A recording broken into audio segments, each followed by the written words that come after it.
At 12:47 a.m., his phone rang. Unknown number. He almost didn't answer, but he did, and on the other end, silence. Then a voice, small, shaking, a little girl. "Do you sell sugar?" 5 words. He didn't blink, because that sentence wasn't a question. It was a code he created himself, and gave to only one person, a woman who worked for him years ago, a woman he cared about like family. But it wasn't her voice on the line. It was her 8-year-old daughter's, and if a 5-year-old girl is using an emergency code at 1 in the morning, it's because someone taught her how to survive something no child should ever know. The call came in at 12:47 a.m. Unknown number, area code he didn't recognize, somewhere in Virginia, maybe. The kind of number that could be a robocall, a wrong dial, a debt collector working the graveyard shift with nothing better to do. He almost let it ring out. His thumb hovered over the red button the way it always did with unknowns, a reflex built from years of careful living, from the understanding that attention is currency and you don't spend it on strangers. Then he answered, not out of curiosity, out of habit, because Cormac Bellwether had learned a long time ago that the calls you ignore are the ones that come back heavier. Silence, not dead air, not the mechanical emptiness of a dropped signal or the hollow click of a telemarketer's system cycling to the next number. This silence had texture. It breathed. It trembled at the edges, the way a room trembles when someone inside it is trying very hard not to make a sound. There was a low hum underneath it, the hum of a house at night, of pipes and appliances, and the particular frequency that belongs to a building where someone is awake who shouldn't be. Then a voice. Small, barely louder than breathing. The kind of voice that comes from a mouth, pressed too close to a phone, from someone who understands that volume is dangerous. "Do you sell sugar?" Cormac's hand stopped moving. His jaw tightened, not visibly, not to anyone watching, but somewhere deep inside the architecture of his face, behind the controlled expression he wore the way other men wore armor. A wall went up and a door opened at the same time. Because that sentence didn't belong to a child. When that sentence belonged to a warning. And when a child uses a warning meant for adults, when a voice that small carries a phrase that heavy, it means someone taught her. It means someone sat her down and gave her words to use when everything else had failed. It means a mother somewhere, at some desperate and clear-eyed moment, decided that her child needed an escape route that didn't require running. He'd created the code 7 years ago, not for operations, not for business, not for the complicated machinery of the life he'd built in the spaces between legality and power. For people. Specifically, for the small circle of people who had worked inside his home, the ones who had cooked his meals, cleaned his floors, organized his shelves. You kept the quiet domestic machinery of his private life turning, while the louder machinery ran elsewhere. He paid well. Better than well. He paid the way a man pays when he understands that loyalty is not something you can demand, but something you can deserve.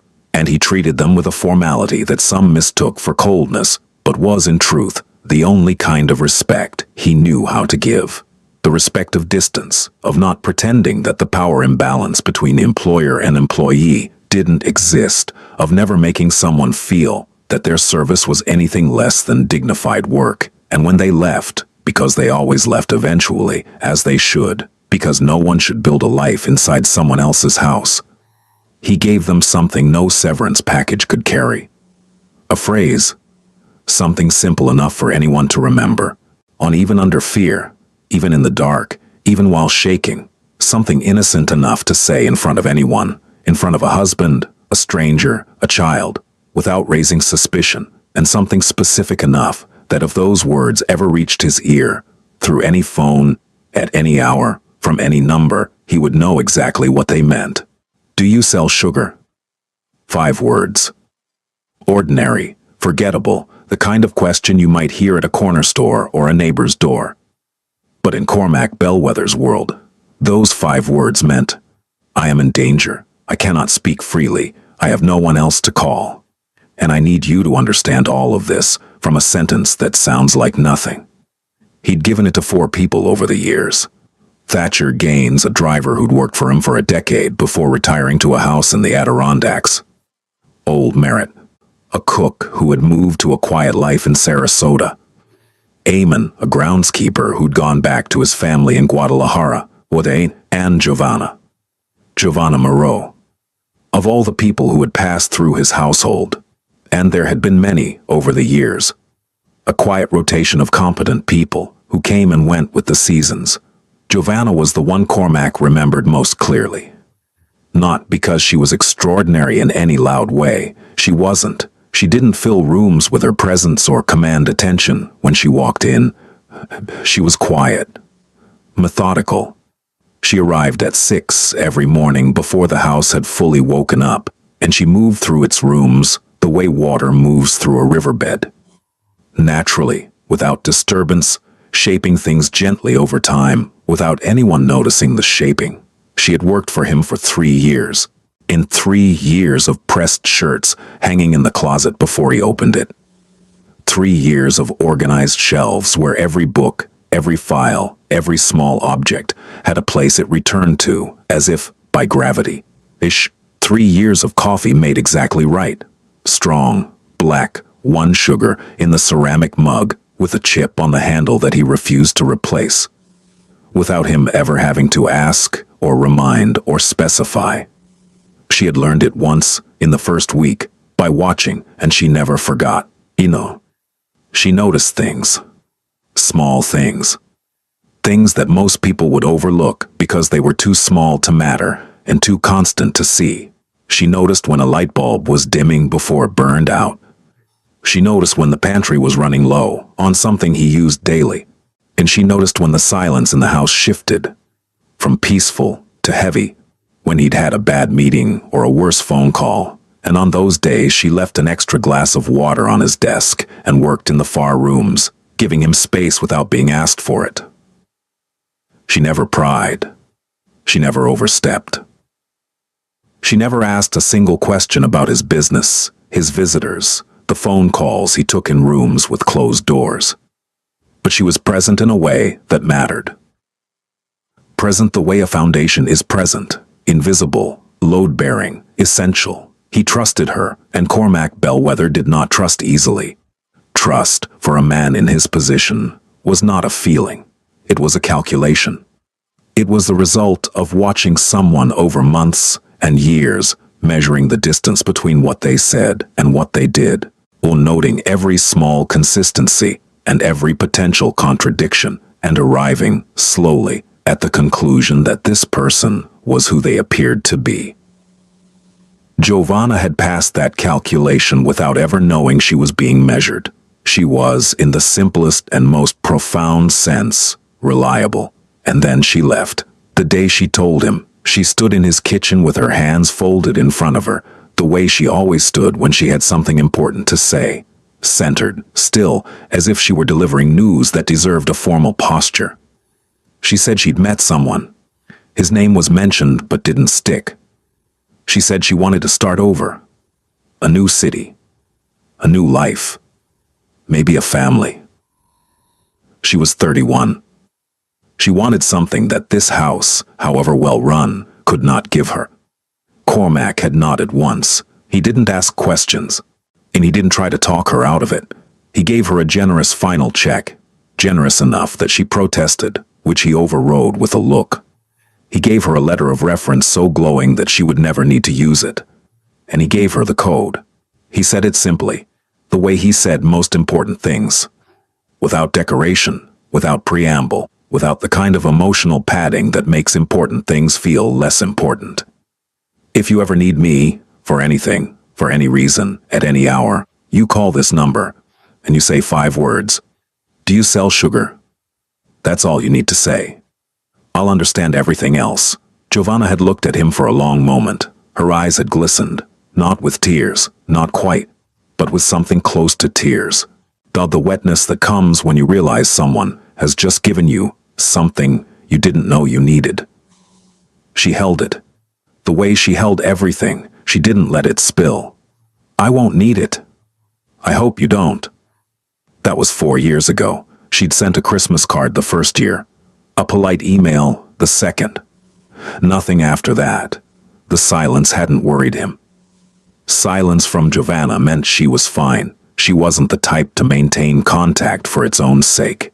She was the type to disappear into a new life and build it brick by brick, the way she'd organized his shelves, methodically, completely, without looking back. He'd respected that silence. He'd kept her number in a file. He'd run a quiet trace once, 18 months ago. Not because he was watching her, not because he was possessive, but because he kept tabs on everyone he'd given the code to. A precaution. The way you check the batteries in a smoke detector you hope never goes off. The trace had given him an address in Woodbridge, Virginia. A name she was living with. A man. He'd noted it, filed it, moved on. Until tonight, until a child's voice, not Giovanna's voice, a child's voice, had whispered 5 words into his ear at 12:47 in the morning. And the smoke detector was screaming. Cormac pressed the phone closer to his ear. His breathing slowed, not because he willed it to, but because his body had been trained, over decades, to respond to crisis with deceleration. While other men sped up, he slowed down. While other men raised their voices, he lowered his. It was the thing that made people afraid of him, though most of them couldn't articulate why. It wasn't what he did.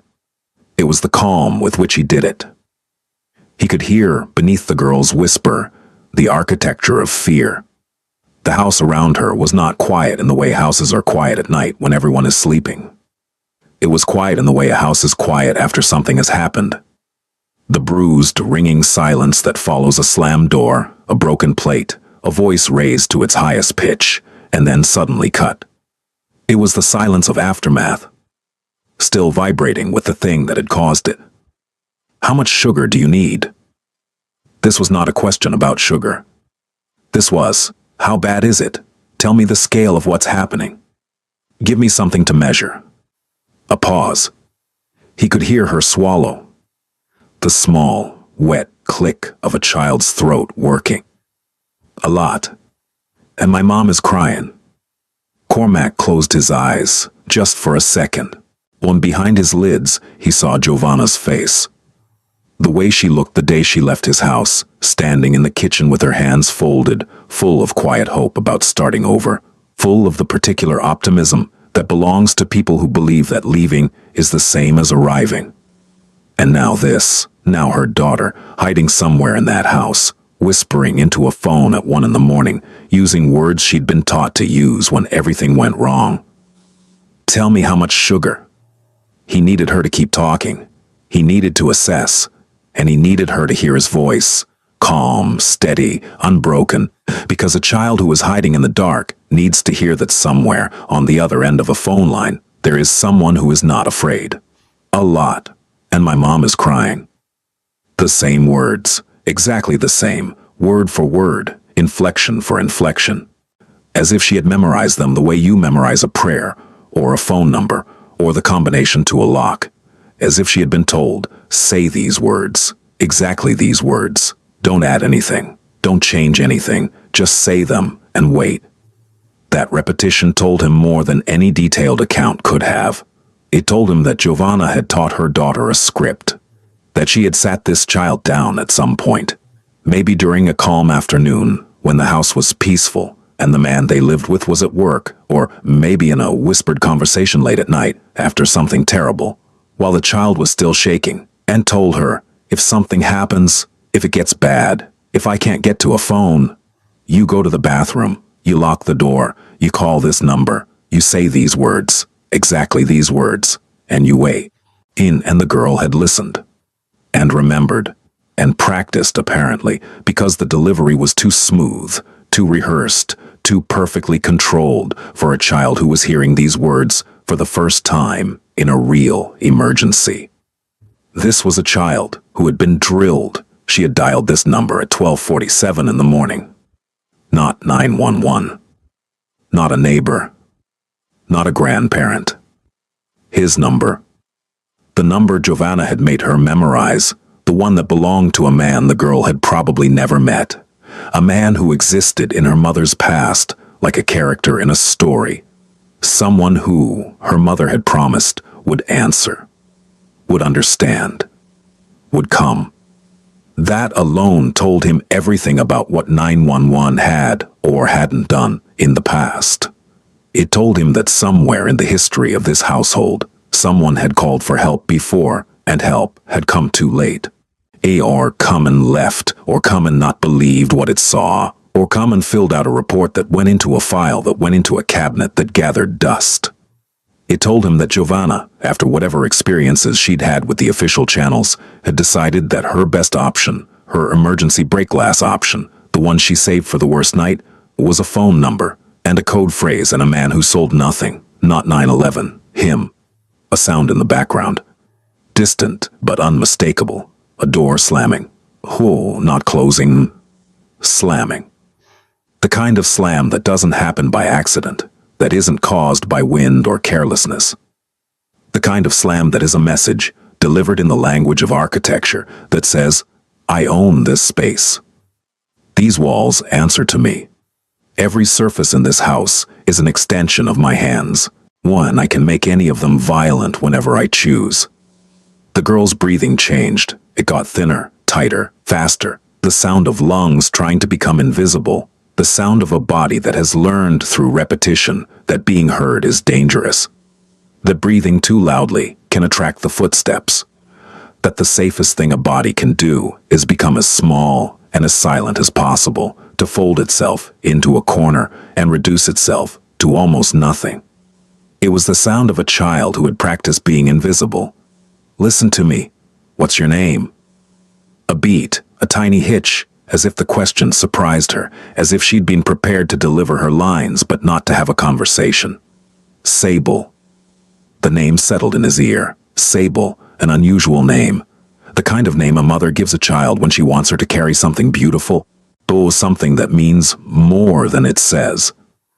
A name that sounds like velvet and shadow and the soft, dark fur of something small and surviving.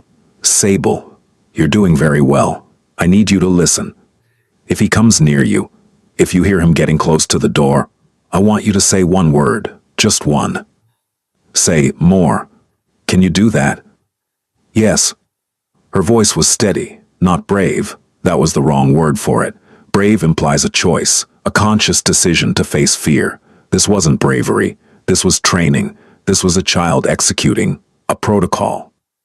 She had rehearsed, responding to instructions with the automatic compliance of someone who has learned that obedience is the difference between safe and not safe. She didn't sound scared exactly. She sounded focused, the way a soldier sounds during a drill, the way a nurse sounds during an emergency.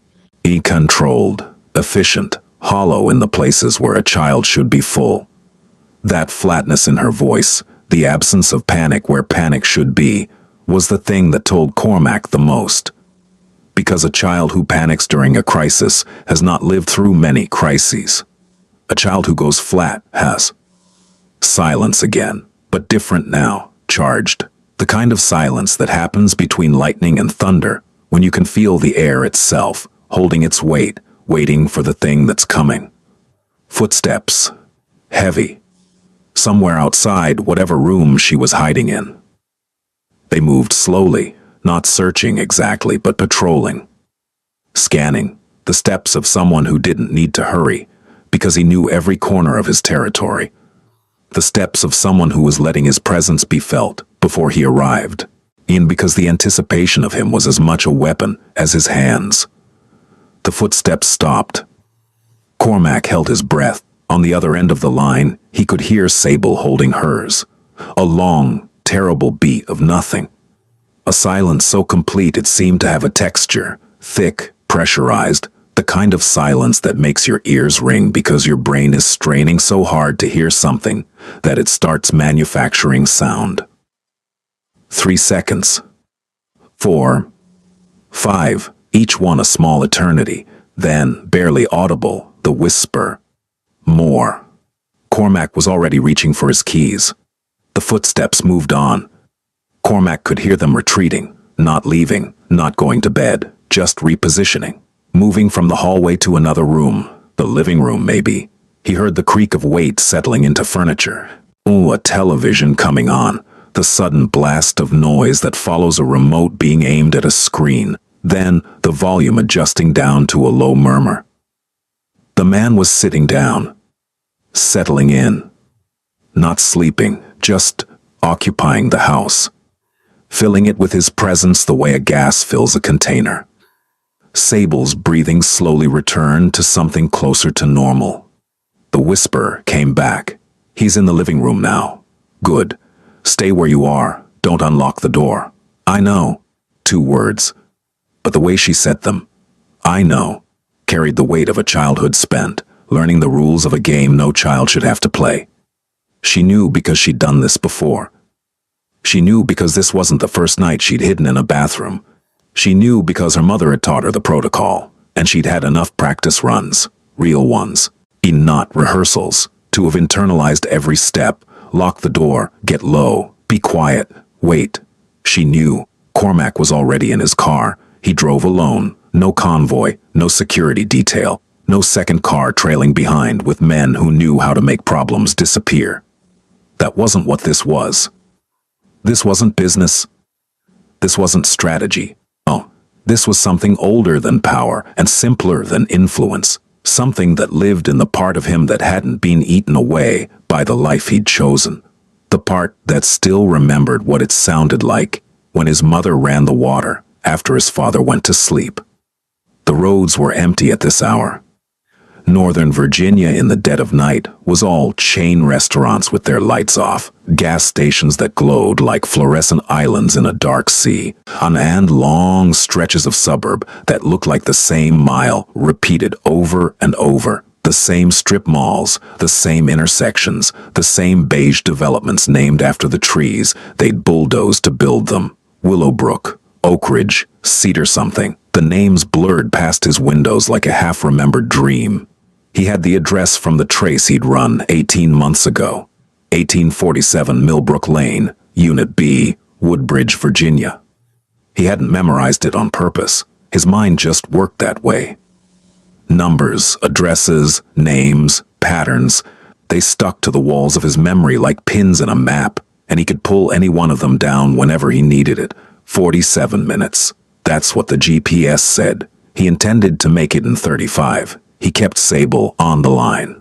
The phone sat in the cradle on his dashboard, the connection open, her breathing a quiet, steady presence in the car like a second heartbeat. With his other hand, he used a second phone, a clean prepaid he kept in the glove compartment, replaced monthly, never used for anything except moments exactly like this, and dialed 911. When the dispatcher answered, his voice was flat, precise, stripped of everything except utility. No emotion, no explanation, just data points arranged in the order that would produce the fastest response. I'm reporting a domestic disturbance. The address is 1847 Millbrook Lane, Unit B, Woodbridge, Virginia. There is a woman being assaulted. A minor child is present in the home. The child is hiding and in contact with me by phone. The aggressor is an adult male, likely intoxicated. I can hear the situation is ongoing. Please send officers immediately. The dispatcher asked for his name. Her voice was professional, practiced. The voice of someone who had asked this question hundreds of times and knew that the answer often mattered less than the information that preceded it. That's not relevant right now. What's relevant is the address and the child. She's still on the line with me. Send someone. He hung up before they could press further. The call was now logged. It existed in a system. It had a timestamp, a recording, a case number that would be generated automatically. That mattered. That was the first brick in a wall of documentation that would be built over the coming days. And Cormac knew, from experience, from observation, and from the particular kind of education that comes from watching systems work and fail, that the wall needed to be built one brick at a time, starting now, back on the primary line. Sable's breathing had evened out slightly. The immediate crisis had passed. The footsteps had retreated. The television was playing. The house had settled into the tense, fragile equilibrium that follows an episode. The equilibrium that feels like peace but isn't. The equilibrium that is just the space between one bad thing and the next. Sable, are you hurt? Are you bleeding anywhere? No. Is your mom awake? Can you hear her? I think so. She was crying before. Now she's quiet. Quiet. That word sat in Cormac's chest, like a stone dropped into still water, sending ripples in every direction. Quiet could mean many things. In quiet, after violence could mean exhaustion, dissociation, shock, unconsciousness. Quiet could mean a woman sitting on a bathroom floor, staring at a wall, her mind temporarily disconnected from the thing her body had just experienced. Or it could mean worse. Can you hear her? Even a little? A pause. Sable was listening. He could almost see her, crouched on a bathroom floor, probably near the door, her ear tilted toward the gap between the door and the tile, straining to sort the sounds of the house into categories. Safe sounds and dangerous sounds. She's in the kitchen. I can hear the water running. She does that. She runs the water after. She runs the water after. 6 words, and each one landed like a blow. Cormac's hands tightened on the steering wheel, not from anger, not yet, from recognition. And he knew what running water meant. It meant standing at a sink with the faucet on full, pressing a wet cloth to a swelling face. It meant washing blood off your hands or your lip or the kitchen counter before your child could see it in the morning. It meant creating a wall of white noise between yourself and the world. A barrier of water, sound that muffled crying, that covered the specific acoustics of a woman trying to pull herself back together in a kitchen where the broken glass hadn't been swept up yet. He knew because Smother used to run the water too. Different house, different decade, different man doing the hitting. Same water, same sink, same sound, the sound of a woman erasing evidence, not for the police, not for the courts, but for her own child. And the sound of a mother trying to rebuild the illusion that everything was fine before her kid woke up and saw the truth written on her face. That sound was in his blood. It was the first sound he remembered from childhood. Not a lullaby, not a story, but water running at 2 a.m. and his mother's voice, muffled and rough, saying to herself, "You're okay, you're okay, you're okay." Sable, is there another way out of the house? A back door? A side exit? There's a sliding door in the kitchen, but he put a bar on it. One of those metal ones. He said it was for burglars. It wasn't for burglars. They both knew that. Even Sable, at her age, seemed to understand the lie embedded in that bar. The way certain kinds of security are pointed inward, not outward. The way a lock on a door can be protection or imprisonment, depending on which side you're standing on. Windows? My mom's bedroom window doesn't lock right. She told me that once. She said the latch is broken and you can push it open from outside. Told her that once. Not casually, not as a complaint about cheap apartment maintenance. Told her the way you tell a child where the fire exits are. Told her because Giovanna was mapping the escape routes of her own home, the way a prisoner maps a yard, and she was sharing that map with the only person she trusted completely. Her 8-year-old daughter. Every new detail was a chapter in a story Cormac was reconstructing in real time. A man who bars the back door and calls it security. A woman who checks which windows don't lock and tells her child. A child who has memorized a phone number and a code phrase and a set of instructions that amount to, when it gets bad enough, run this protocol and someone will come. This was not a household having a bad night. This was not a couple who argued and got carried away and would apologize to each other over coffee in the morning. This was a household that had been having bad nights for a long time, weeks, months, maybe years. And tonight was the night the infrastructure of survival finally had to activate. Sable. Yes? Your mom. She gave you this number. Yes. When? A long pause, not hesitation, something else, something deeper and sadder. The pause of a child deciding how much truth to release, how much of the private architecture of her family to expose to a stranger's voice on a phone. She was thinking, not about whether to lie. She was past that. She was thinking about which truths were hers to tell and which belonged to her mother. A while ago, after the time he broke the plate on the wall, she said if it ever got really bad, and she couldn't get to the phone, I should go to the bathroom, lock the door, and call this number. She made me say the words back to her. She made me practice. We practiced 3 times. She made me practice. Cormac let those 4 words sit in the car with him like a passenger. He didn't speak for a full 10 seconds.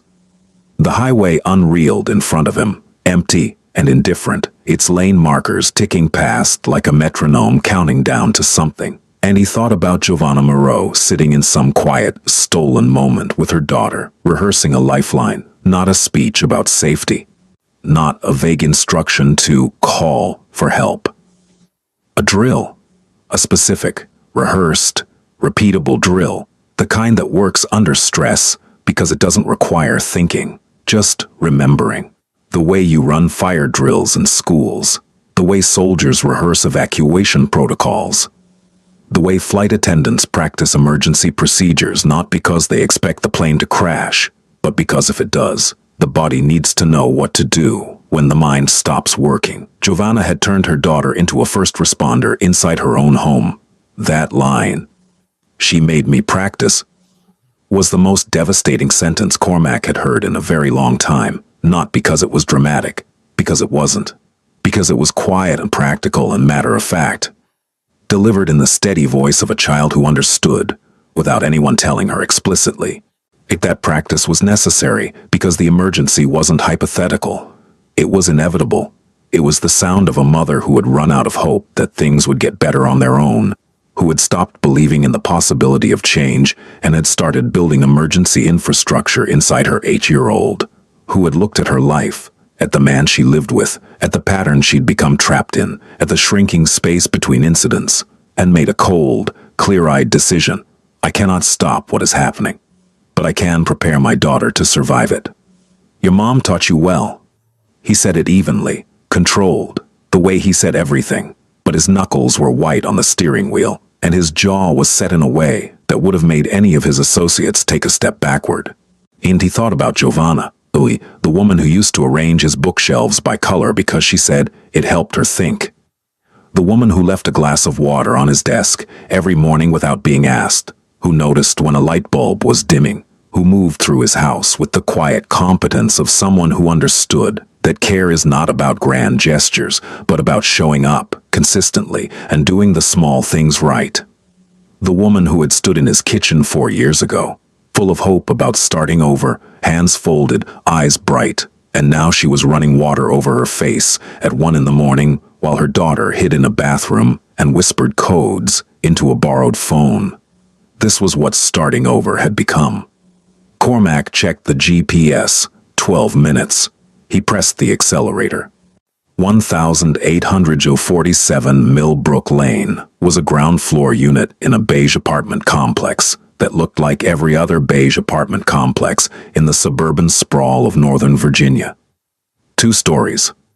Outdoor staircases with wrought iron railings that had been painted and repainted so many times, the metal underneath had become a geological record of color choices.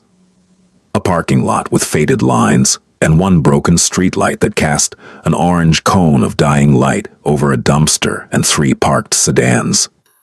The kind of place where people lived not because they'd chosen it, but because it was what they could afford.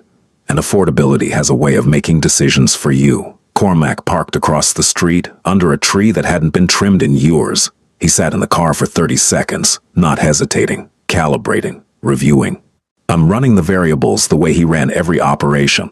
Entry points, exits, unknowns, likely responses, contingencies. He was not a man who walked into rooms unprepared. He spoke into the phone one last time. "Sable, I'm here, I'm outside. Stay exactly where you are. Don't come out of the bathroom. Don't unlock the door for anyone except your mother or me. Do you understand?" "Yes. Good girl. I'm going to hang up now. It's going to be quiet for a few minutes. Don't be scared of the quiet. I'm coming." "Okay." He ended the call, pocketed the phone, got out of the car. The air was cold. February in Virginia had a particular kind of cold. Damp, patient, the kind that didn't assault you, but infiltrated you, working its way into fabric and skin and settling into your joints like it intended to stay. His breath made small clouds that dissolved as quickly as they formed, and the parking lot was so quiet he could hear the electrical hum of the one working streetlight 50 feet away, doing its indifferent job.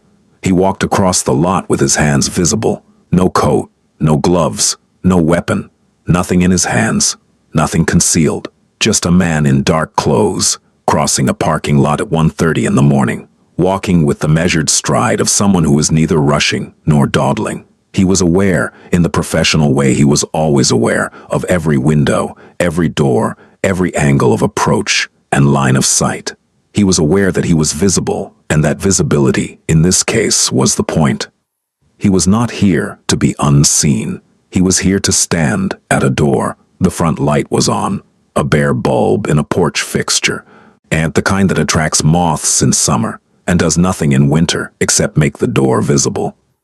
Through the thin curtain, a beige curtain because everything in this complex was beige, he could see the blue glow of a television. He could hear its murmur, the low rumble of a late-night broadcast, voices talking about things that didn't matter to anyone inside this apartment. He could smell something, stale cigarettes, the particular brand of stillness that accumulates when someone smokes indoors with the windows sealed.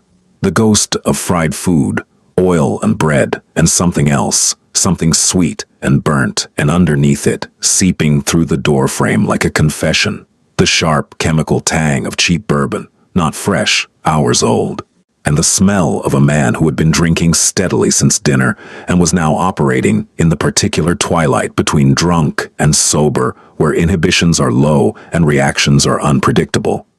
Cormac knocked. Not hard, not soft, 3 knocks, measured, evenly spaced. The kind of knock that carries a specific message. I am here. I am deliberate. And I am not going away. Shuffling inside. The television volume dropped, not muted, just lowered, the reflexive response of someone who doesn't want to miss their show, but acknowledges that the door has demanded attention. Footsteps. The same heavy footsteps he'd heard through the phone. The same patrolling cadence, but faster now, purposeful. The sound of someone approaching a door with the expectation that whatever was on the other side was an inconvenience to be dealt with. The deadbolt turned. The door opened. The man standing in the doorway was tall, but soft, not fat, just loosened by alcohol and inactivity, and the particular kind of physical decline that happens when a man stops caring about his body and starts caring only about what his body can do to other people. He had the build of someone who had once been athletic and was now subsisting on the memory of strength rather than the practice of it. Broad shoulders that sloped, thick forearms that were more mass than muscle, a belly that pressed against his t-shirt, a faded thing with a sports logo, some team that had probably been relevant a decade ago. He had a broad face, thinning hair combed optimistically to one side in a way that fooled no one, and small eyes that were working hard to look sober. The eyes were the giveaway. They had the wet, slightly unfocused quality of a man who was 3/4 into a bottle and running on the remaining quarter of will. They were also, Cormac noted, the eyes of someone who was used to being in control and was currently recalculating, because a stranger at the door at 1:30 a.m. was not part of the script. His name was Grayland Kemp. Cormac would learn the full name later. For now, he was just a shape in a doorway, a man-sized obstacle between himself and what mattered. "Can I help you?" said with a tone of polite confusion that was almost impressive in its construction, almost convincing, the tone of a man who had just been watching television and was puzzled by this late-night interruption. An innocent man, a homeowner, a guy in his own apartment, bothered by a stranger, except for the knuckles on his right hand, in which were red and slightly swollen, and the broken glass on the kitchen floor behind him, catching the overhead light in tiny, scattered reflections, each one a small, sharp witness to what had happened before the television came on, and the air that came out of the apartment with him. That particular mix of bourbon and stale cigarettes and something else, something that didn't have a chemical name but that Cormac recognized instantly, the smell of a house where someone has been afraid. "Everything's fine here, buddy. You got the wrong address." Buddy. The word landed with the casual aggression of a man who uses friendliness as a fence. "Stay on your side." I'm on mine. Everything's fine. Cormac didn't speak yet. He looked past Greyland's shoulder, past the cluttered living room and the television's blue glow, in past the hallway that led to the bedrooms, into the kitchen. Oh, Giovanna was standing in the kitchen doorway. He almost didn't recognize her. Not because she looked different physically, she did slightly. Thinner than he remembered. The kind of thinness that doesn't come from diet or exercise, but from the body's slow response to sustained stress. The way a plant thins when it doesn't get enough light. Her hair was pulled back in a way that looked hasty, not intentional. She was wearing a sweatshirt that was too large for her, his probably, and leggings, and her feet were bare on the linoleum. But it wasn't the physical changes that made her unrecognizable. It was the way she was standing. The Giovanna he remembered stood upright, centered, quietly proud. She moved through spaces as if she had a right to be in them. Oh, as if the air she displaced had been expecting her. This Giovanna was pressed against the door frame, shoulders pulled inward, arms crossed low over her stomach. Not a casual fold, but a guard, a protective posture that said, "The most important thing right now is to make myself smaller." Her left eye was swelling, not fully closed yet, but heading there. The skin around it darkening in real time, the orbit puffing with the slow, inevitable inflation of damaged tissue. There was a mark in her forearm, not a cut, a grip mark, the kind of bruise that comes from fingers closing around flesh and squeezing. She was looking at the floor. She hadn't looked at the floor a single day in the 3 years she worked for him. Is she safe? That was all Cormac said. 3 words. Spoken quietly, levelly, into no one in particular, and to everyone in the room. Not a demand, not an accusation, a question, the simplest possible question, and therefore the most dangerous one, because it implied that the answer might be no. The question landed in the room like a dropped knife.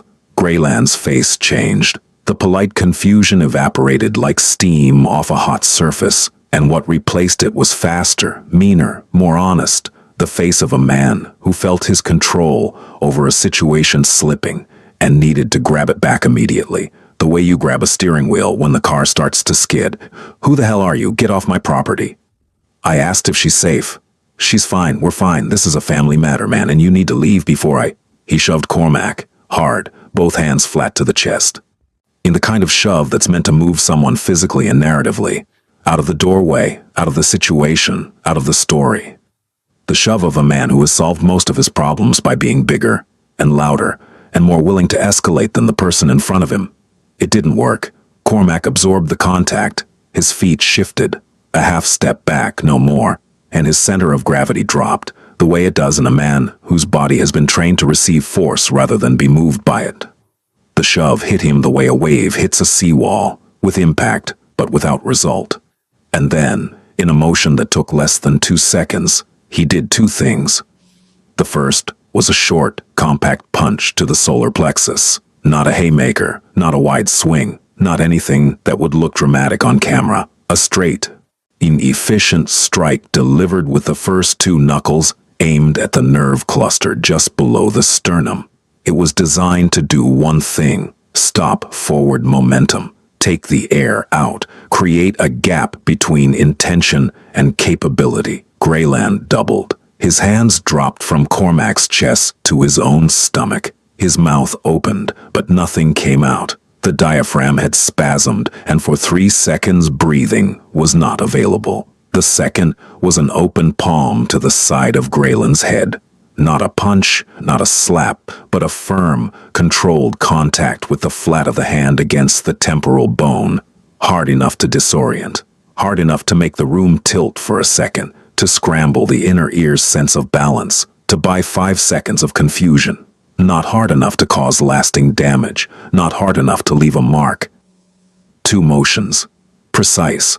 Unprofessional. Defensive. Proportional. No rage, no speeches, no continued assault, no breaking of furniture or throwing of bodies against walls. Cormac did not hit Greyland again. He didn't need to. The purpose had been served. The shove had been answered. The aggression had been neutralized, and the man was now leaning against his own doorway, gasping, one hand on his stomach and the other on the wall, his eyes wide with the disorienting experience of being on the receiving end of physical force, an experience that, for men like Grayland Kemp, is profoundly unfamiliar because they are accustomed to being the cause and not the consequence. Cormac stepped back. His hands were at his sides, open, visible. He was breathing normally. And somewhere in the distance, thin and growing, in the way a sound grows when it's moving toward you on empty roads, sirens. Grayland heard them too. His face cycled through calculations. Blame, escape, alibi. Running the numbers the way a man runs numbers when the margins suddenly aren't in his favor. He looked at Giovanna, standing frozen in the kitchen doorway. He looked at Cormac, standing motionless on the porch. He looked at the hallway behind him, the hallway that led to the bedrooms, and beyond them, the window that Giovanna had told Sable about, the window with the broken latch. He ran, not through the front door, through the apartment. Cormac heard the heavy footsteps retreating, faster now, panicked, nothing like the patrolling swagger from before. A bedroom door banging open, the screech of a window being forced up, and the scrape of a body pulling itself through a frame that wasn't quite wide enough, the grunt of effort and the soft thud of feet hitting ground on the other side. Then nothing, gone. Cormac didn't follow. He wasn't here to chase. He wasn't here to punish, to avenge, to deliver the kind of justice that belongs in movies and not in living rooms. He was here to stand between a door and the people behind it. He was here because a child had whispered 5 words into a phone, and those words had activated something in him that was older than strategy and deeper than obligation. Giovanna hadn't moved. She was still pressed against the kitchen door frame, still looking at the floor. Her hands were shaking, a fine, continuous tremor, like a plucked string that hadn't stopped vibrating. But the rest of her was very, very still. The kind of stillness that comes not from calm, but from the body's decision to stop processing information until it receives a signal that the danger has passed. The freeze response, the ancient mammalian program that says, don't move, don't attract attention, don't exist. Cormac didn't approach her. He didn't touch her. He didn't cross the threshold into the apartment. He stood in the doorway, the same doorway Grayland had filled moments ago with aggression and alcohol. And he spoke softly. Giovanna, it's me. She looked up, and for a moment, just a moment, the length of a heartbeat, the space between one breath and the next, her face broke, not into tears, not into sobs, not into any of the dramatic expressions of grief that look real in movies. It broke the way a mask breaks. A crack running through the carefully maintained surface, revealing the raw, unprotected thing underneath. Her face broke into recognition. The kind of recognition that happens when someone you thought had forgotten you, someone from a different life, a better life, a life before all of this, is suddenly standing in your doorway at the worst moment of your existence, and you realize that you are seen. I'm sorry. That was the first thing she said. Not, thank you. Not, help me. Not, he was hurting me. I'm sorry. Because that is what long-term abuse teaches you. It rewrites the grammar of your self-worth until every sentence you speak begins with an apology. It teaches you that your suffering is an inconvenience to others. It teaches you that reaching out for help is a burden you are inflicting. It teaches you to apologize for bleeding. You have nothing to be sorry for. She started to speak again, to explain, to contextualize, to narrate a version of events in which this was all a misunderstanding, in which Grayland was just stressed, in which she had provoked him, in which the swelling eye and the grip mark bruise and the broken glass on the kitchen floor were all somehow her fault. But a small sound stopped her, a door opening, not a slamming door, a careful door, a door that opened the way doors open when the person behind them has been listening, gauging, waiting for the right moment. The bathroom door unlocked slowly from the inside, the lock turning with a small click that was, in its own way, one of the bravest sounds in that apartment. And Sable stepped out. She was small, as smaller than Cormac had imagined from her voice. Her voice had sounded older, more composed, the voice of someone carrying more weight than her frame suggested. She had dark hair, like Giovanna's, the same almost black that caught light and held it. Wide eyes that were red-rimmed but dry. She had cried earlier, but she wasn't crying now. The tears had done their work and been put away. The way tools are put away when the job is done. She was wearing pajamas with small stars on them. The kind of pajamas that belong to a normal childhood. To bedtimes with stories and nightlights, and the assumption that darkness is safe. She was holding a phone. Giovanna's old phone, Cormac realized. A backup, probably kept in a drawer, or under a mattress, or wherever a mother hides the emergency equipment she prays her child will never need. Sable looked at Cormac. She studied his face with the careful, evaluating gaze of a child who has learned to read adults the way other children read books, searching for the signals, the micro-expressions, the tiny indicators that tell you whether the person in front of you is safe or not safe, kind or not kind, someone who will help, or someone who will make it worse. She looked at her mother, then she walked to Giovanna and wrapped her arms around her waist. Not dramatically, not with a child's theatrical need for comfort, quietly, firmly, the way you hold something that you're afraid will fall if you let go. And Giovanna crumbled, not dramatically, not with sobs or wails, but in the way a wall crumbles when you remove the last support. She sank to her knees and held her daughter. Why, and the only sound was the kind of crying that doesn't make noise. The kind that lives in the shoulders and the chest, and the way the breath comes in small, shaking gulps. The kind that has been silent for so long, it doesn't remember how to be loud. Red and blue lights filled the windows. The sirens stopped, and in the sudden silence, the only thing Cormac could hear was two people breathing. Together, the officers were professional. Two of them, a man and a woman, both young enough to still be careful. Both old enough to have seen this before. They separated the scene the way training teaches you. One with Giovanna in the kitchen, one with Cormac in the living room. A third officer, arriving minutes later in a separate cruiser, checked on Sable.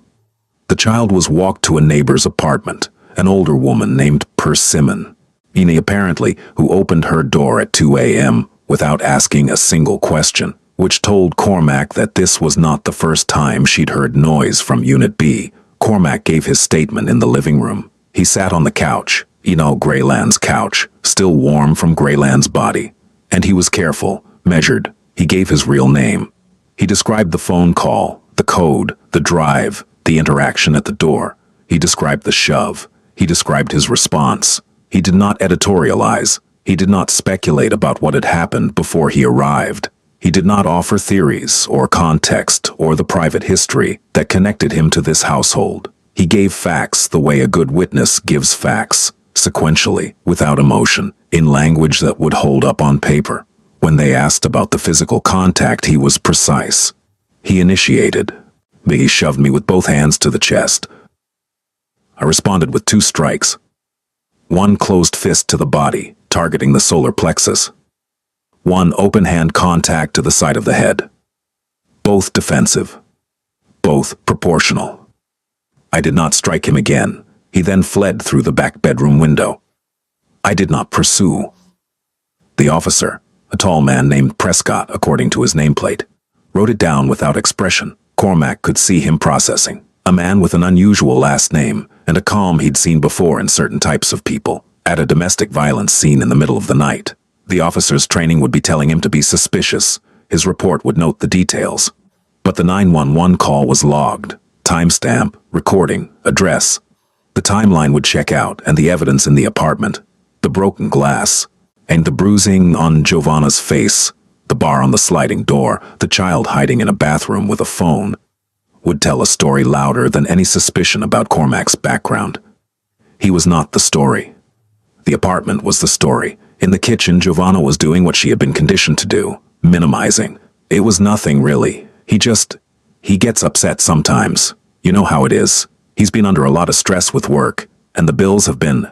And I said something I shouldn't have said, and it wasn't.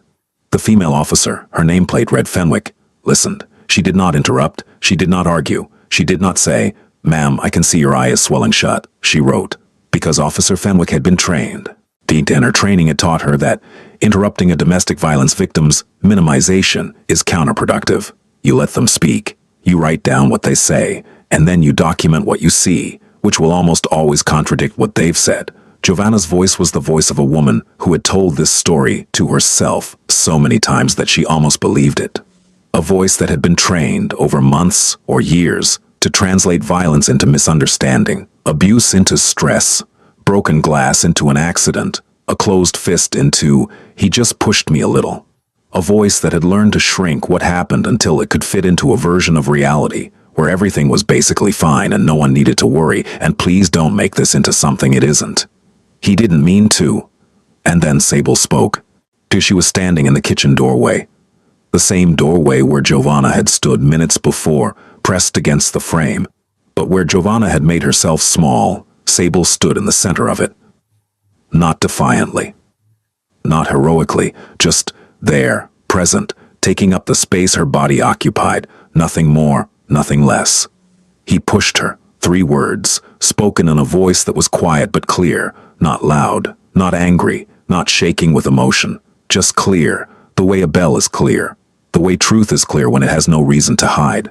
Not defiant. That would imply anger, and anger was not what was in Sable's voice, not brave. That would imply she was overcoming fear, and what she was doing was simpler and sadder than overcoming fear. She was stating a fact she had witnessed many times. Oh, a fact that was so familiar to her that it required no emotional accompaniment, no dramatic build-up, no wind-up before the pitch. It was just true. The way rain is true. The way gravity is true. He pushed her. Giovanna's face went white. The blood drained so fast it was almost visible. A physical withdrawal, the body's response to the sudden exposure of something that was supposed to stay hidden. Sable. He pushed her into the wall. Then he grabbed the plate and threw it. He does it a lot. The kitchen went very quiet. The specific kind of quiet that happens when something has been said that cannot be unsaid. The officer's pen stopped moving. Giovanna's mouth opened, then closed. And in the space between that opening and closing, in the tiny infinite gap between wanting to speak and having nothing left to say, something shifted. Because contradicting your daughter when she's telling the truth is a different kind of violence. And Giovanna, in that moment, standing in her kitchen at 2 a.m., with one eye swelling shut and broken glass on the floor, and a police officer holding a pen, and her 8-year-old daughter standing in the doorway with the steady, devastating clarity of a child who has seen too much. Giovanna was done with violence. All of it. Every kind. She closed her eyes. She nodded. Officer Fenwick checked the system. It took less than 5 minutes. 2 prior calls to this address, both coded as disturbance, domestic. Both times officers had responded. Both times Giovanna had declined to press charges. Both times the responding officers had noted in their reports visible signs of physical altercation, redness on the face, a mark on the arm, a disarray in the home, but no cooperative victim, no statement, no charges filed. The reports existed in the system like fossils, evidence of something that had happened, preserved but inert, a pattern. Not dramatic, not escalating in a way that made headlines or triggered automatic flags, just the slow, grinding repetition of a household where things broke regularly and were cleaned up before morning, where the police came and left and came and left, and the door closed behind them each time, and the silence returned, and the cycle continued. The officer noted it in her report. She photographed Giovanna's eye, now fully swelling shut, the skin around it tightening and darkening with the slow inevitability of a bruise finding its final color. She photographed the bruising on her forearm, the grip mark, the 5 finger-shaped impressions in a purple that hadn't fully bloomed yet. She photographed the broken glass on the kitchen floor. She photographed the bar on the sliding door. She photographed a dent in the drywall that Giovanna said had always been there, and that the officer documented without comment. Every photograph was a sentence in a legal argument that was beginning to build itself. Every image was a brick in a wall of evidence that would, over the coming days, become something that Grayland Kemp could not explain away, talk away, or charm away. Giovanna sat at her own kitchen table and answered questions about her own life, as if she were reading someone else's file. There was a flatness in her voice now. Not the flatness of minimizing, not the careful construction of a false narrative. A different flatness. The flatness of someone who has just realized that the thing she's been hiding, the thing she's been spending enormous energy to keep private, to manage, to contain, is now visible. Written down. Photographed. Filed. It was no longer private, and somewhere in the strange, terrible space between shame and relief, a space that only people who have been through this understand, a space where exposure feels like failure and freedom at the same time. She let out a breath she had been holding for a very long time. The next 72 hours moved in the particular rhythm of bureaucracy. Slow when you needed it, fast, relentless once it started, and maddeningly indifferent to the human urgency underneath it. Cormac did not stay at the apartment. He left once the officers had everything they needed, once the statements were given, and once the photographs were taken, once the process was in motion, and his presence had shifted from necessary to complicated. He did not hug Giovanna. He did not make promises. He did not say, "Everything will be okay," or "I'll take care of it," or any of the other phrases that well-meaning people say in crises, and that mean less than the silence they replace. He said 3 words to her before he left. "I'll make calls." She understood. She'd worked for him long enough to know that when Cormac Bellwether said he would make calls, it did not mean he would pick up a phone and have a casual conversation. It meant that machinery would engage. Quiet machinery, legal machinery, the kind of machinery that doesn't make noise but produces results. She nodded. He left. The drive home was silent. No radio, no phone calls. In just the road and the pre-dawn dark and the particular exhaustion that comes not from physical effort, but from emotional containment, from holding everything inside a controlled space for hours, and then, when it's over, feeling the walls of that space start to give.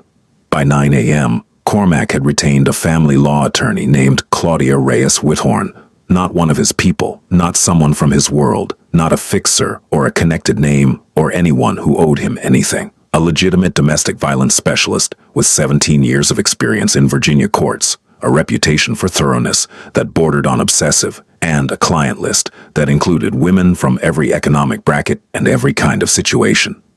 He found her through a referral from a nonprofit he'd quietly funded for years, one of the small, invisible charities that don't put donor names on buildings but do put restraining orders on abusers. He paid the retainer himself, a substantial amount. He did not ask for receipts. He did not ask to be kept informed. He told Claudia everything she needed to know. The history, the code, the phone call, the scene at the apartment. And then he told her the most important thing. "Keep my name out of the paperwork as much as possible. My involvement complicates things. The case needs to stand on its own evidence." Claudia understood. She'd been doing this long enough to know that a case with a controversial witness can become about the witness instead of about the victim, and that defense attorneys are very good at finding distractions. She filed an emergency protective order by noon, and the petition documented the events of the previous night, the 911 call and its timestamp, the responding officer's report, the photographs of Giovanna's injuries, the child's statement taken in the presence of a trained child advocate, and the 2 prior disturbance reports already in the system for the same address. An emergency protective order in Virginia is a civil order issued by a magistrate or judge when there is immediate danger of family abuse. It can be granted ex parte, meaning without the abuser present, without his knowledge, without his opportunity to argue or explain or minimize. It takes effect immediately upon signature and service. It orders the respondent to have no contact with the protected persons. No phone calls, no texts, no messages through third parties. It orders him to vacate the shared residence immediately and to stay at least 500 feet from the petitioner's home, workplace, and child's school. The magistrate reviewed the petition, read the police report, looked at the photographs, signed it that afternoon. It was not dramatic. There was no courtroom scene, no gavel, no confrontation across a wooden bench. It was paperwork, A signature on a form, a stamp, a case number entered into a database. But paperwork, Cormac knew, was the infrastructure of consequences. Paperwork was the thing that turned a bad night into a legal record. Paperwork was the thing that followed a man across state lines, across new relationships, across new apartments where new women would be told that he'd changed. Paperwork was the thing that made the next time different from the last time. Oh, because the next time, there would be a file. Meanwhile, Giovanna went to the hospital. Not because she wanted to. She wanted to sleep. She wanted to close the curtains and pull the blankets over her head and pretend that the previous night had been a dream, and that when she woke up, everything would be the way it was before. Not good exactly, but familiar. Manageable. The known quantity of suffering she'd learned to navigate. But Claudia told her it was necessary. Not optional. Necessary. Because a medical report is not just about healing. It's about documentation. Every bruise that's photographed under clinical lighting and described by a physician in medical language becomes part of a record. Every injury that's catalogued with anatomical precision becomes harder to deny, harder to explain away, and harder to reframe as she fell, or she's clumsy, or she bruises easily. Giovanna sat in a hospital gown under fluorescent lights while a doctor examined her. The doctor was a woman named Trilby Montclair, and she had a gentleness that was professional rather than personal. The gentleness of someone who has seen this kind of injury hundreds of times and has learned to be kind without being soft, thorough without being invasive. Left orbital contusion, periorbital edema, and ecchymosis. Bruising to the left forearm, 4 distinct pressure points consistent with gripping force applied by a hand. Mild contusion to the right shoulder, posterior aspect, consistent with impact against a flat surface. Consistent with being pushed into a wall, Dr. Montclair wrote it all down. And she took photographs with a clinical camera, a different camera from the officer's camera, producing different photographs that would serve a different purpose in a different part of the legal system. She asked Giovanna gently if there had been other incidents. Giovanna said yes. The doctor asked how many. Giovanna said she'd lost count. That answer went into the report too. 4 words. I've lost count. That carried more diagnostic weight than any individual injury description. Because when a patient has lost count of how many times she's been hurt by the person she lives with, the problem is not an incident. The problem is a condition, and conditions require intervention. Cormac did not visit the hospital. He did not visit Giovanna's apartment. He did not send flowers or food or any of the gestures that would have been natural and kind and also, in the context of a pending legal case, potentially problematic. He stayed in the background. He understood, with the clarity of a man who has spent his life understanding systems, that his presence, his name, his reputation could complicate things in ways that would ultimately hurt Giovanna rather than help her. A defense attorney could argue coercion. A judge could question motives. The connection between an accused crime figure and a domestic violence victim who could become the story, and the actual story, a woman beaten in her own kitchen, a child hiding in a bathroom, a man with a pattern, would get buried under the more interesting narrative. So he made phone calls. He ensured Claudia had everything she needed. He confirmed, through careful and indirect channels, that the protective order had been properly served, that it hadn't been filed and forgotten, hadn't been processed and lost, hadn't fallen into the particular bureaucratic void where urgent paperwork sometimes goes when the system is overloaded and understaffed. And he did one more thing. He asked Claudia to run a full background check on Grayland Kemp. The results came back the next day. 2 prior complaints in Maryland, filed by a different woman, different address, different name, same pattern. 1 charge of assault in the 4th degree, the lowest level assault charge in Maryland.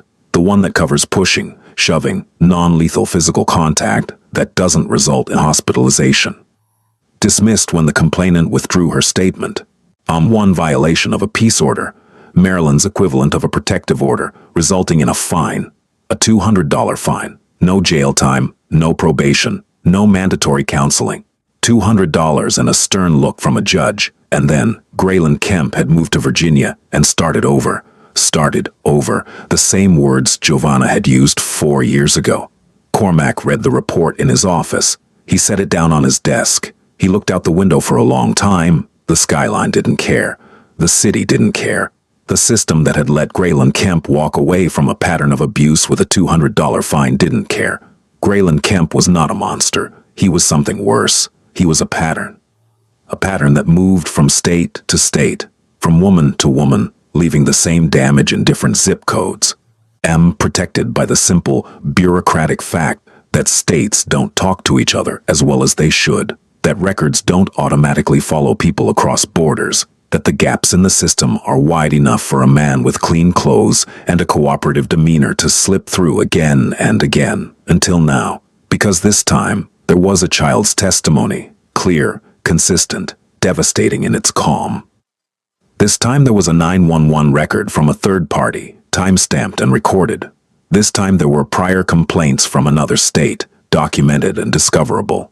This time there was a medical report with photographs and clinical language. And this time, Claudia Reyes Withorn was going to make sure that every piece of paper went where it needed to go, and that none of it got lost. Giovanna's quiet breakdown happened that evening.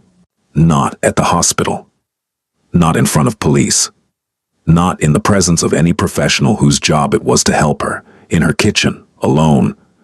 After Sable had fallen asleep in her own bed, which was itself a small miracle. Because for the past several months, Sable had been sleeping with one ear pressed to the wall, listening. Giovanna sat at the kitchen table, the same table where she'd eaten meals across from Greyland, the same table where he'd told her she was overreacting, where he'd said she was too sensitive, too dramatic, too emotional, where he'd sat after every incident with his hands wrapped around a coffee mug and his voice wrapped in a reasonableness so thick and so convincing that she'd genuinely wondered if he was right, if she was the problem. If the swelling on her face, and the bruise on her arm, and the crack in the drywall were all somehow products of her imagination, her sensitivity, her inability to handle the normal stresses of a relationship. He had been so good at that. So practiced. The apologies that came with flowers. The tenderness that lasted exactly long enough for the bruises to fade. The 3-week stretches of normalcy, of kindness, even, that made her think, maybe this time, maybe he really has changed. Maybe the last time was the last time. She hadn't imagined it. The hospital report said she hadn't imagined it. The police photographs said she hadn't imagined it. The 2 prior disturbance calls said she hadn't imagined it. The background check from Maryland, with its dismissed charge and its $200 fine and its different woman in a different city, said she hadn't imagined it. Her daughter's calm, rehearsed voice saying, "Do you sell sugar?" at 12:47 in the morning said she hadn't imagined it. Giovanna put her head on the kitchen table and cried, not the way she'd cried during the attacks, silently, inwardly, with the water running to cover the sound.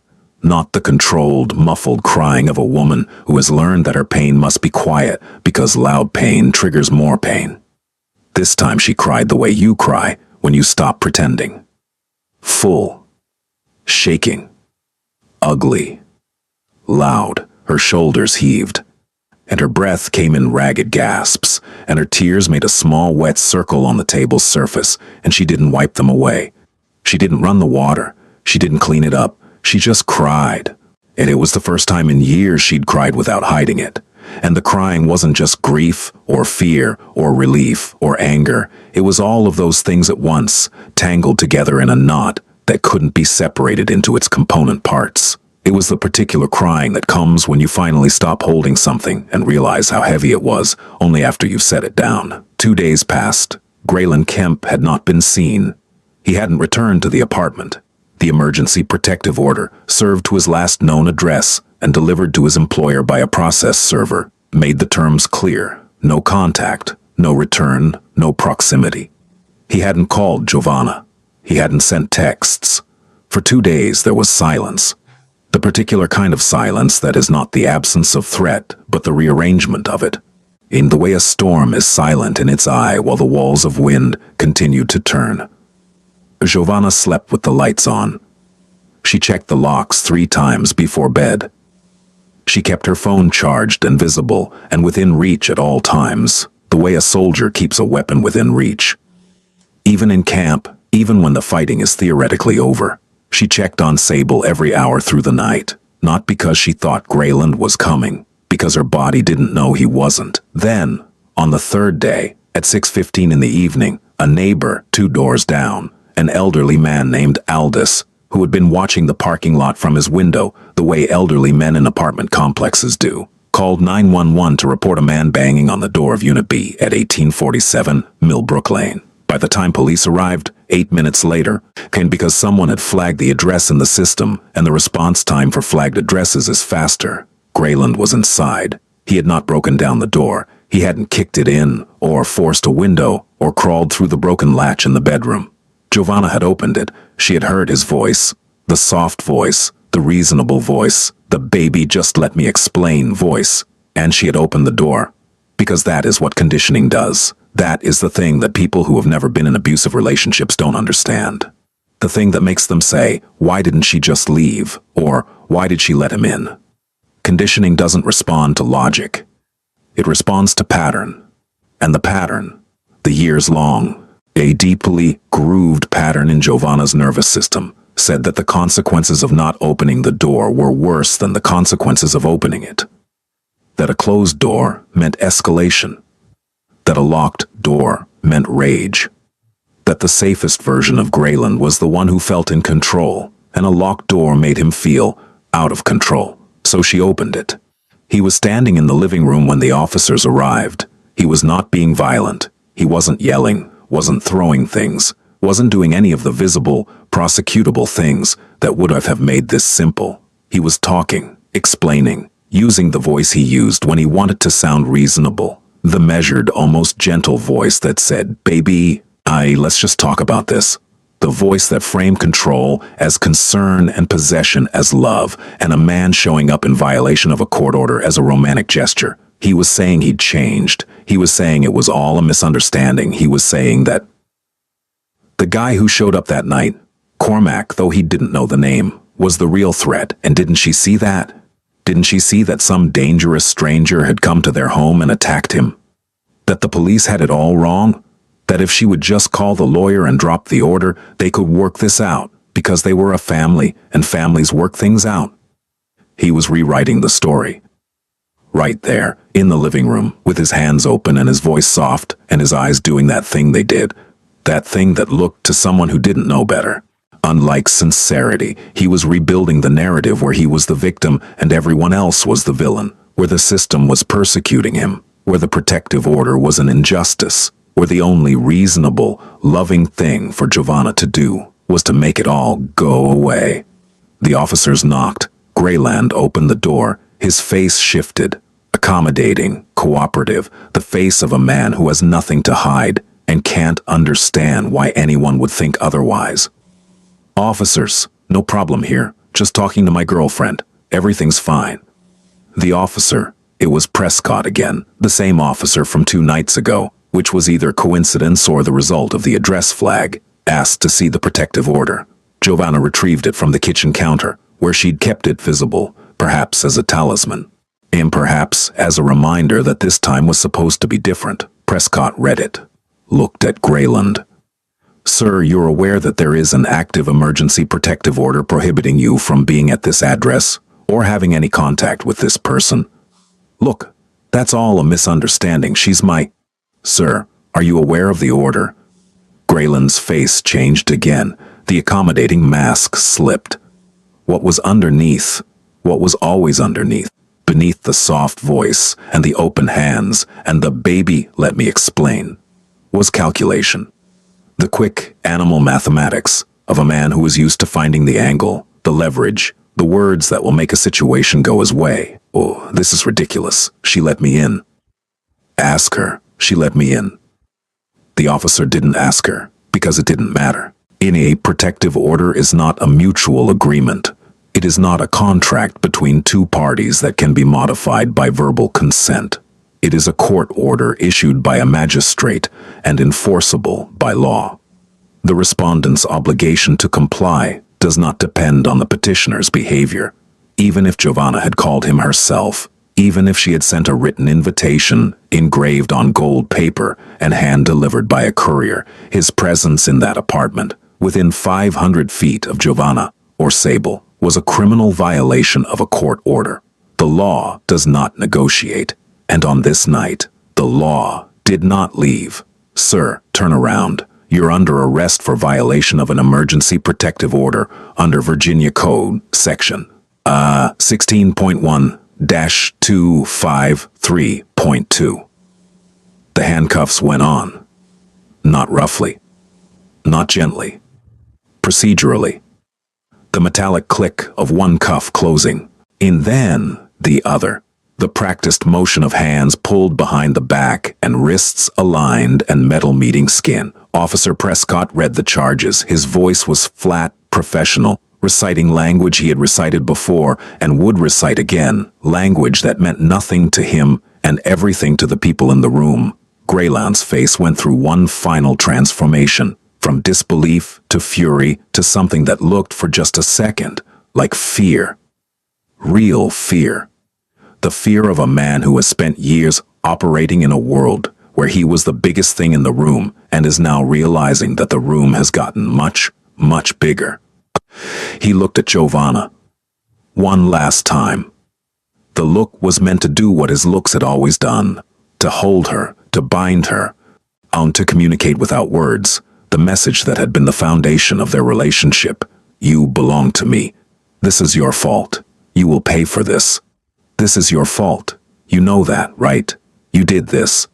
Giovanna was standing by the kitchen counter. Her hands were shaking. The tremor was visible. She wasn't hiding it. She wasn't clenching her fists to stop it, or pressing her palms against her thighs, or doing any of the small, practiced things she'd done for years to hide the evidence of her own fear. But she was looking at him, not at the floor, at him. She didn't respond. She didn't need to. She didn't owe him words. She had given him years of words, explanations, apologies, accommodations. The endless verbal currency of a woman trying to keep peace in a house where peace was controlled by one person and rationed like a scarce resource. Just no more words. Her eyes said it, not dramatically, not with a cinematic stare or a slow-motion blink, or any of the things that happen in stories to signal a transformation. Her eyes just said, I see you, I see what you are, and I am not looking away. The officers walked Greyland out. The door closed. The apartment was quiet. And that quiet, the quiet of an empty room after the person who filled it with fear has been removed, was the loudest thing Giovanna had ever heard. Louder than the slammed doors, louder than the raised voice, louder than the sound of a plate hitting drywall. Because this quiet was not the quiet of someone waiting. This quiet was the quiet of something being over. And she stood in her kitchen for a long time. The lights were on. The door was locked. The sliding door had its bar. But for the first time, the bar didn't feel like a cage. It felt like a wall. And she was on the right side of it. The weeks that followed were not cinematic. There was no montage, no swelling music, no scene where Giovanna looked in the mirror and saw a new woman reflected back at her. Recovery doesn't work like that. Recovery works like physical therapy after a badly broken bone. Slow, painful, full of setbacks, full of days where it feels like nothing is changing, and days where a small, ordinary motion that used to hurt suddenly doesn't. And that absence of pain is so surprising that it makes you cry. Claudia filed for a permanent protective order. The hearing was set for 3 weeks out. In the meantime, Greyland Kemp sat in the Prince William County Adult Detention Center, unable to post bail.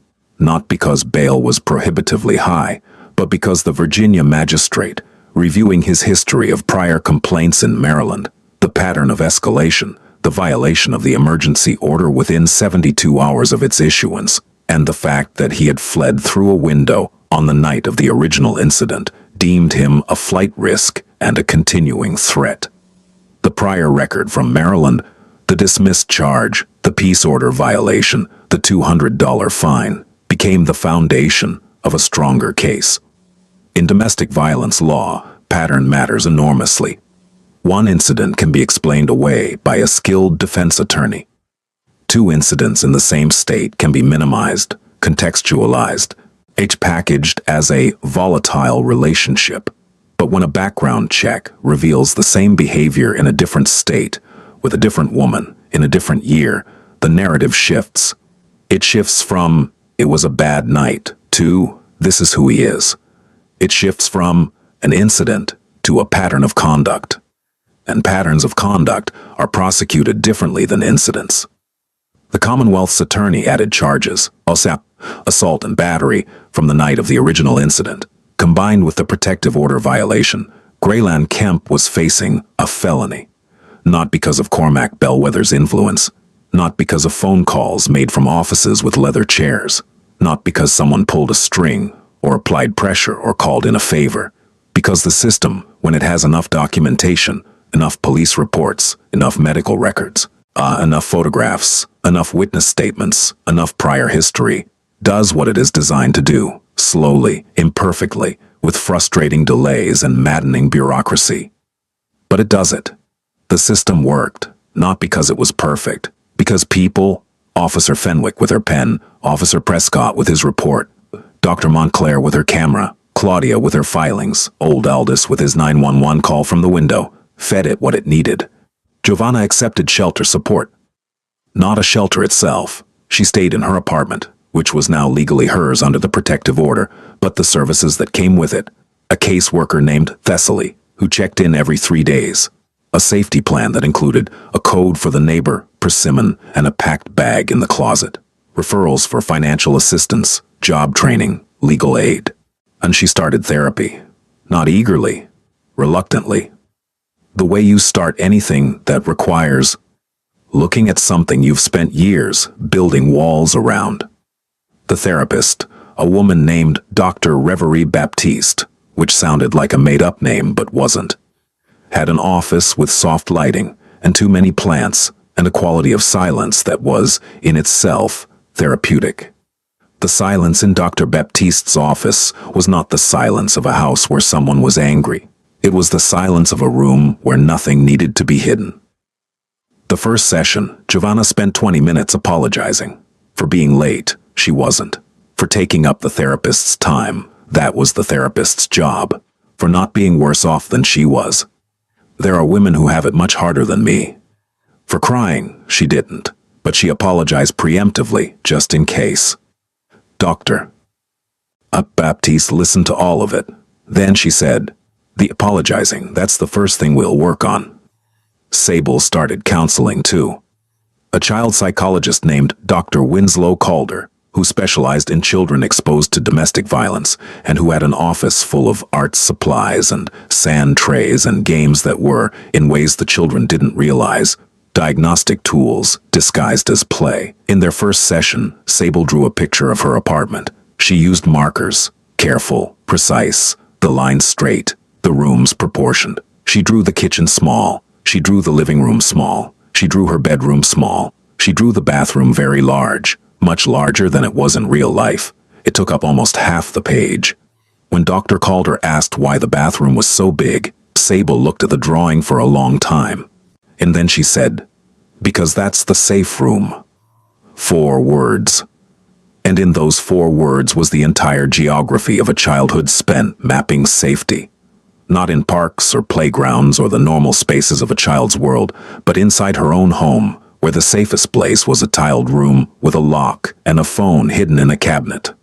Over the following weeks, the bathroom in her drawings got smaller. The other rooms got bigger. The kitchen grew a table with flowers on it. The living room grew a window with sunlight coming through. Her bedroom grew a bookshelf. She stopped whispering, not all at once. Gradually. The way a person who has been underground for a long time slowly adjusts to sunlight.